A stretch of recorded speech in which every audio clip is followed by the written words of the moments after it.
đài VBS Canada. Hôm nay là ngày mùng 1 tháng 10. Diễm Hương đang có mặt tại tượng đài thuyền nhân Việt Nam ở thành phố Mississauga thuộc tỉnh bang Ontario, Canada. Cái tượng đài thì chúng ta còn có những cái bia bên đây để ghi lại ý nghĩa, vai trò, lịch sử của bức tượng này.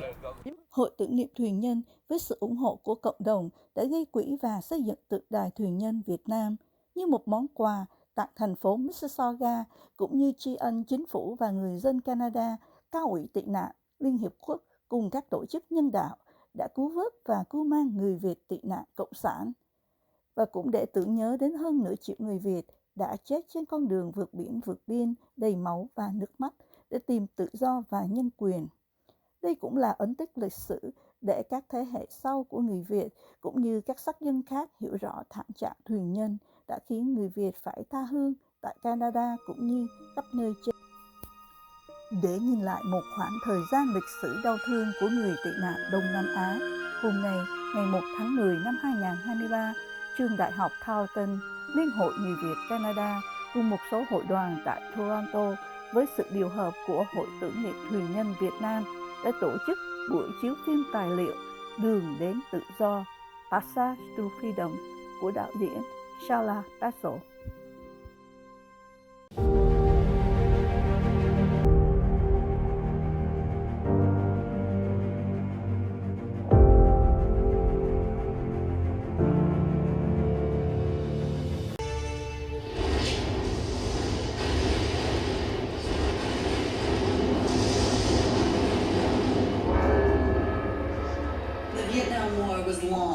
Tragic, costly, and cruel, but eventually spread west into the neighboring countries of Cambodia and Laos. Between 1975 and 1985, some 2 million Vietnamese, Cambodians, and Laotians fled their countries, making harrowing escapes by boat or overland, only to end up in desperate refugee camps. Some 200,000 of them would eventually, miraculously, make it to Canada.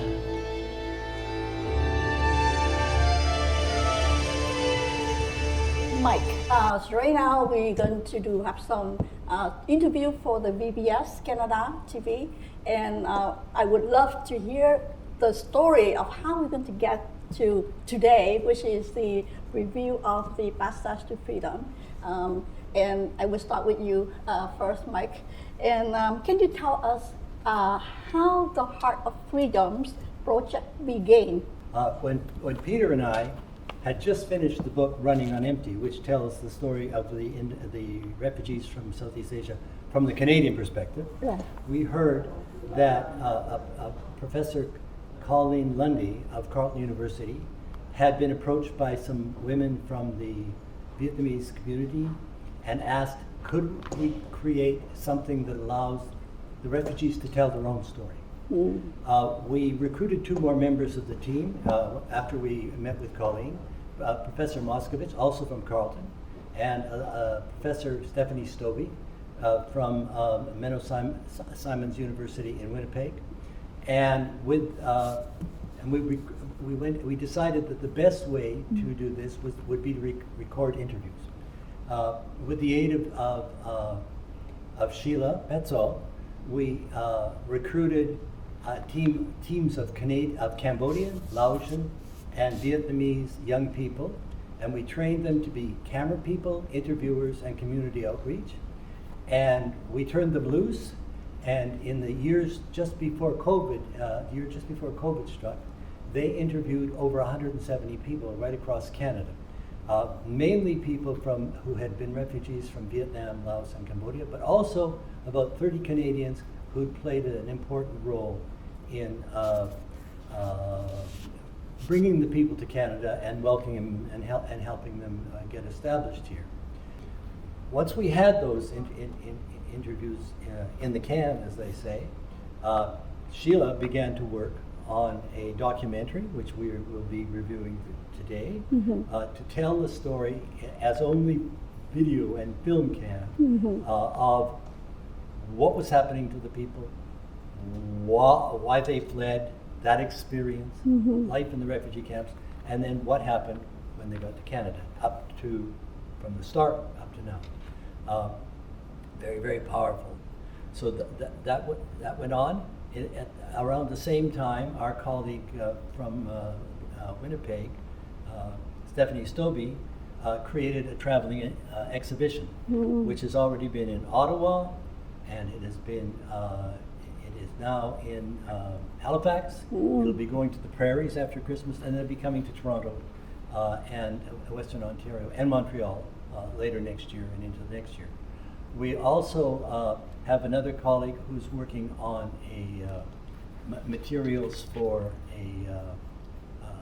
use in high schools and universities, so that people can get a project in say grade 10 or 11 and look at the interviews, look at the film, look at the exhibition, and create their own interpretations of what happens.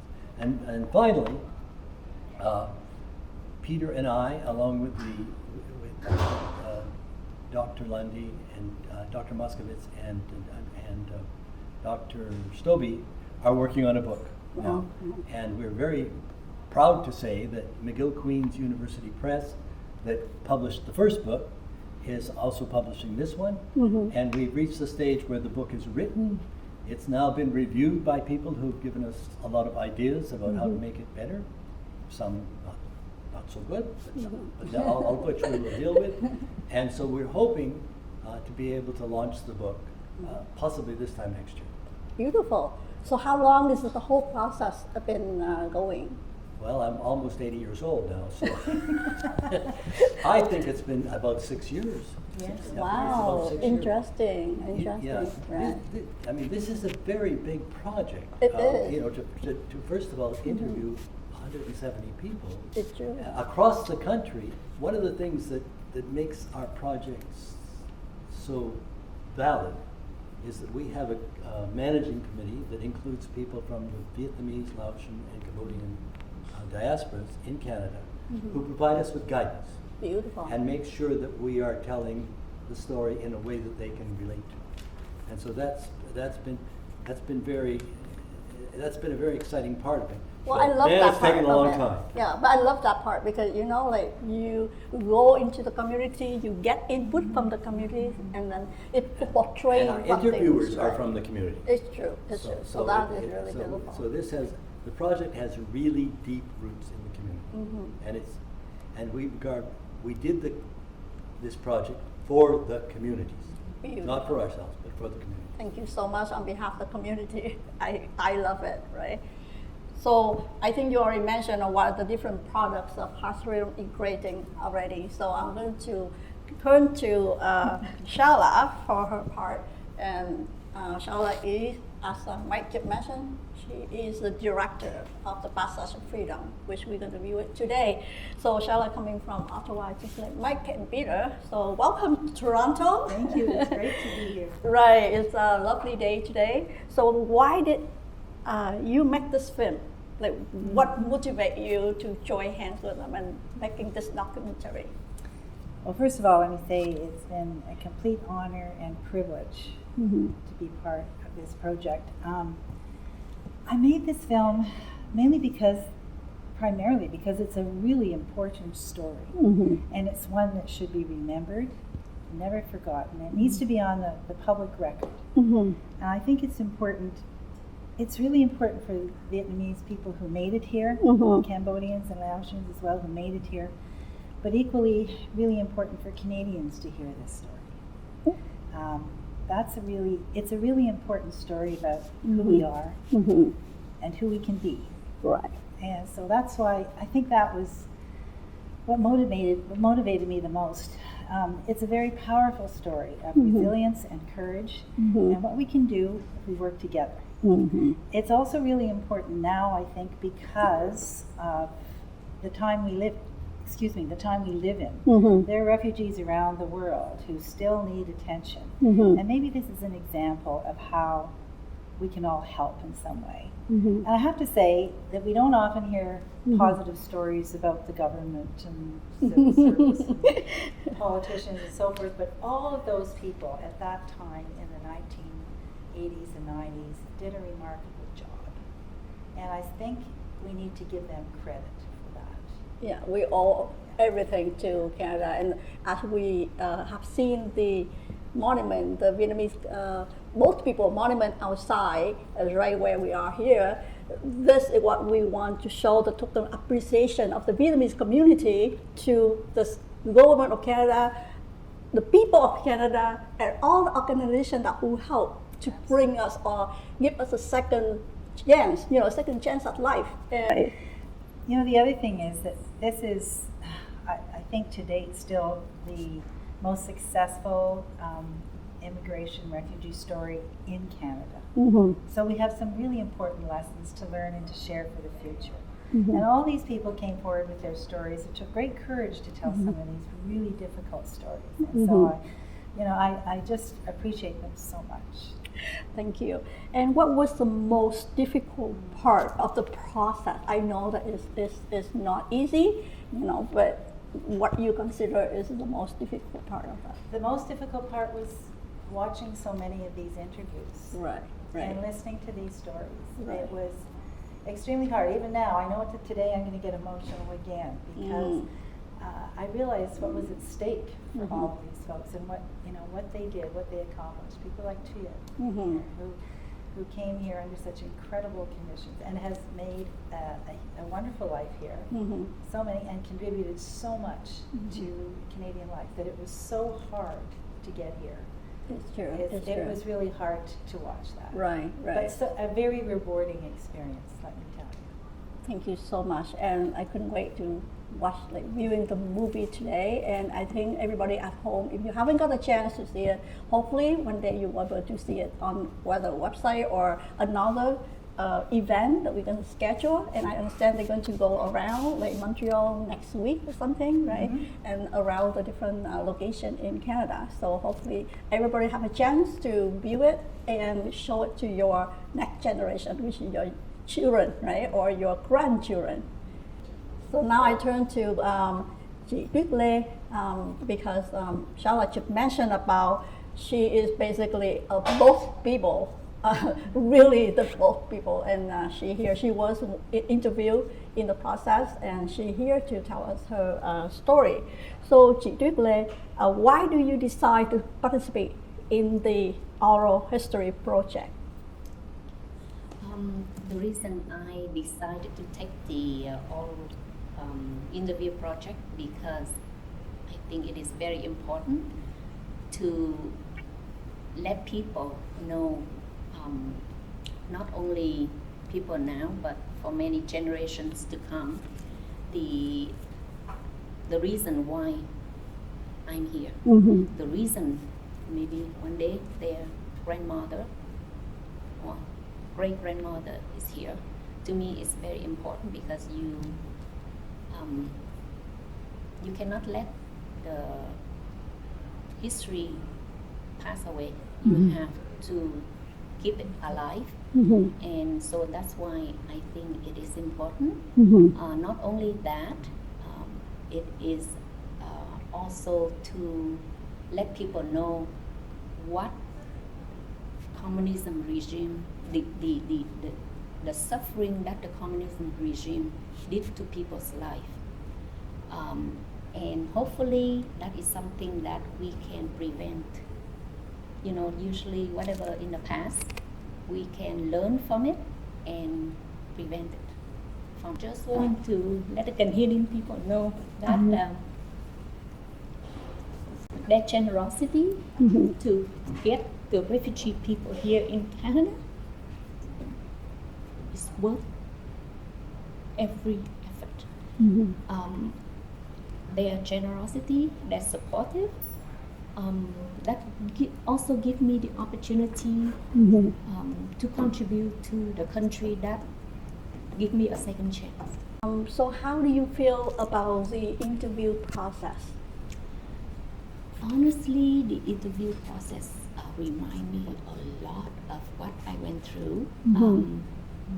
Sometimes the pain you don't want to remember, but this forces you to recall and make sure that the next generation would be able to understand why, and so that in a way, I feel that I don't have to keep it all in here.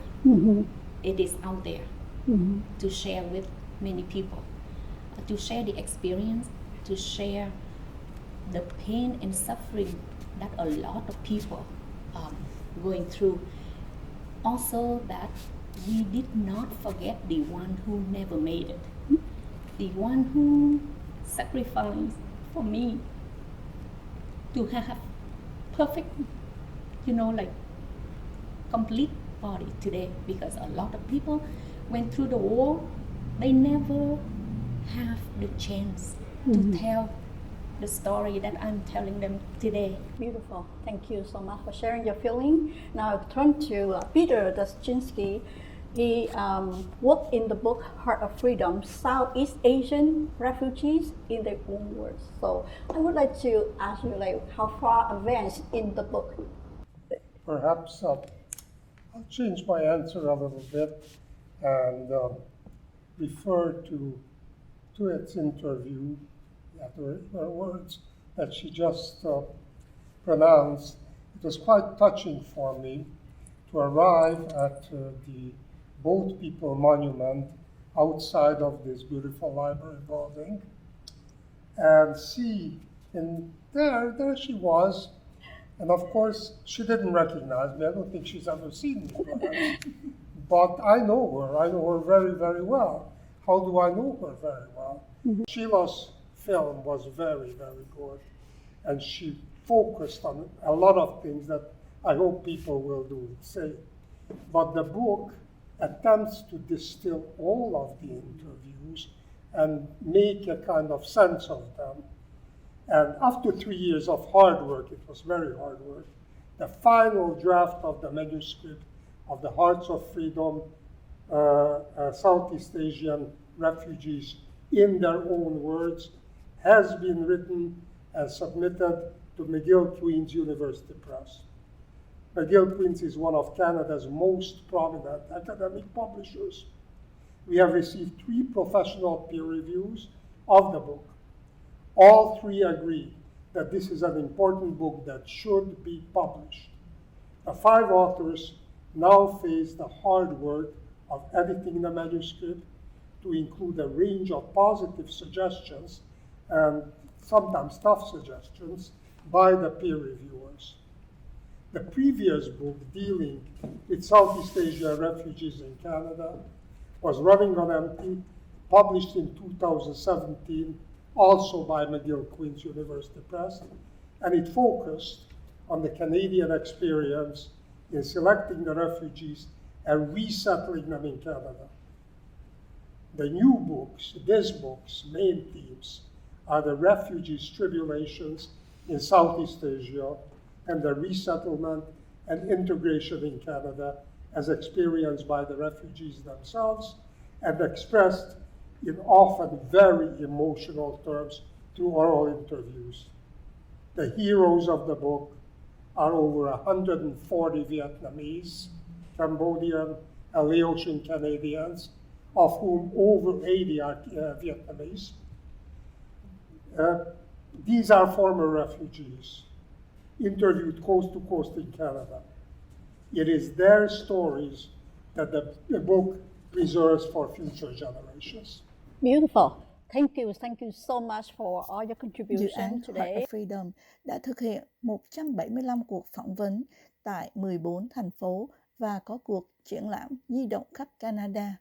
Ngoài ra, sẽ có chương trình giảng dạy tại các trường trung học và một cuốn sách sẽ xuất bản vào 2024. Kính thưa tất cả quý vị vừa mới theo dõi xong chương trình phóng sự của đài VBS Canada trong buổi chiếu phim Passage to Freedom.